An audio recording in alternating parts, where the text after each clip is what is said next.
బుద్ధి ఉందా? ప్రతిపక్ష హోదా ఎవరు ఇస్తారే?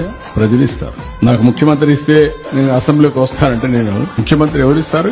ప్రజాస్వామ్యంలో ప్రజలు ఓట్లేస్తారు. ఏ పార్టీని ఎక్కడ కూర్చొని పెట్టాలో వాళ్ళు డిసైడ్ చేస్తారు. మీరు చేసిన అరాచకాలు అన్యాయాలు చూసిన తర్వాత మీరు ప్రతిపక్ష హోదా కూడా తగరనే ఉద్దేశంతో 11 సీట్లు ఇచ్చారు.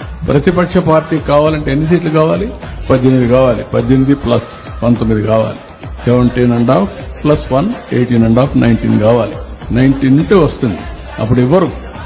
అది రైట్, హక్కు, ప్రజలిచ్చే అవకాశం, ప్రజలిచ్చే అధికారం. రాజకీయ ప్రభుత్వం ఇచ్చేది కాదు ఇవన్నీ.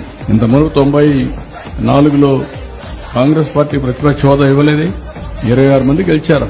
ఇవ్వలేదు. ఎందుకు ఇవ్వలేదు? వాళ్ళు అడగలేదు. నేను రావనలేదు వాళ్ళప్పుడు. వాళ్ళకు ప్రజాస్వామ్యం ఏంటి తెలుసు కాబట్టి. బెదిరిస్తే వచ్చేదనుకుంటే ఎట్టవుతుందండి? ఎక్కడ బెదిరిస్తావు? ఎందుకు ఇస్తారు? ఆ రోజులు అయిపోయినాయి. బ్లాక్మెయిల్ చేసే రోజులు కూడా అయిపోయినాయి. ఇంకా మళ్ళా గొలుగురాయి డ్రామా, కోడికత్తి డ్రామా, గొడ్డల వేటు డ్రామా. గొడ్డల వేటు గుండెపోటు నేను నమ్మాలా? ఇప్పుడు కూడా నేను నమ్మాలా? నీళ్లు ఇస్తే నీళ్లు ఇవ్వలేదని నేను నమ్మాలా? ఎరువు ఇస్తామంటే ఎరువు ఇవ్వలేదని ఫాలో చేయొచ్చు కదా అండి ప్లీజ్.